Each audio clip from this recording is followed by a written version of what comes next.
மக்களே, எதிர்க்கட்சியை என்றைக்குமே நம்ப வேண்டாம். அவர்கள் சொல்வது எல்லாமே பொய். உங்களுக்காக உழைக்க வந்தவர்கள் நாங்கள். உங்களுக்காக வாழ்வை அர்ப்பணிக்க தயாராக இருப்பவர்கள் நாங்கள். எதிர்க்கட்சிகள் இதுவரை எதை சொல்லி எதை செய்திருக்கிறார்கள்? மக்களே, இதுவரை கண்டிராத ஓர் ஆட்சியை நீங்கள் விரும்புகிறீர்களா? அதைத்தான் நாங்கள் உங்களுக்கு தரப்போகிறோம். நாங்கள் மட்டும் ஜெயித்து ஆட்சிக்கு வந்தால் உங்களுக்கு இலவசமாக. சார், ஒரு நிமிஷம் சொல்லுங்க தம்பி. நாங்க உங்களுக்கு ஓட்டு போட்டு ஜெயிக்க வைக்கிறோம். நீங்க எங்களுக்கு இலவசமா எல்லாரும் தர வேண்டாம். ஆனா நீங்க ஜெயிச்சீங்கன்னா ஒரே ஒரு லா மட்டும் பாஸ் பண்ண முடியுமா? எனக்கு தம்பி புரியல. ஒரு சட்டத்தை கொண்டு வர முடியுமான்னு கேட்டேன். பண்ணிடலாம் பண்ணிடலாம். சொல்லுங்க தம்பி. ஒண்ணு இல்லைண்ணா, நம்ம கிட்ட படிச்ச பசங்க இருக்காங்க, இளசுங்க, ஆரோக்கியமா இருக்காங்க, திறமசாலிங்க. இன்னைக்கு எப்படி IAS IPSங்கிறது ஒரு படிச்சு வாங்கக்கூடிய பதவியா இருக்குதோ, அதே மாதிரி நாளைக்கு நீங்க வந்தீங்கன்னா இந்த MLA MP CM எல்லாம் படிச்சு வாங்கக்கூடிய பதவியா உங்களால மாத்த முடியுமா? என்ன ஒவ்வொரு புதுசா முடியுமாண்ணா? கட்சி எதுக்கு, பிரச்சாரம் எதுக்கு?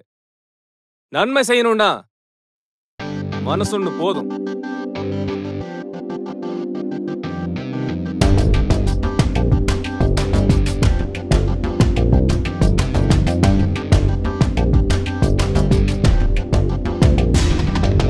வறுமையின் நாடு இன்றோடு ஓட மனம் கொண்டு வா புதிய மனிதா.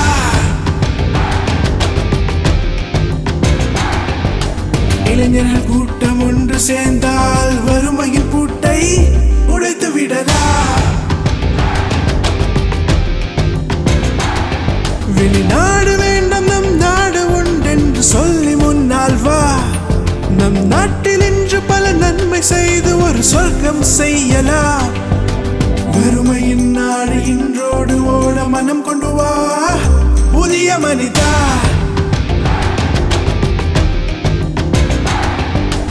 இளைஞர்கள் கூட்டம் ஒன்று சேர்ந்தால் வறுமையின் பூட்டை உடைத்து விடலாம்.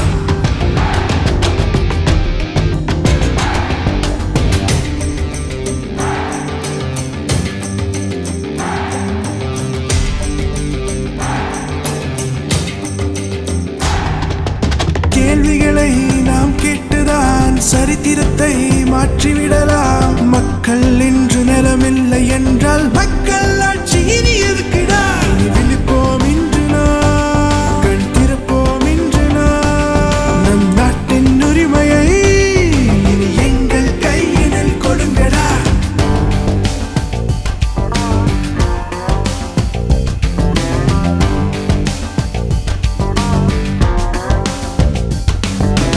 அரசியலில் பணியாற்றலாம், லஞ்சம் ஒழிய போராடலாம்.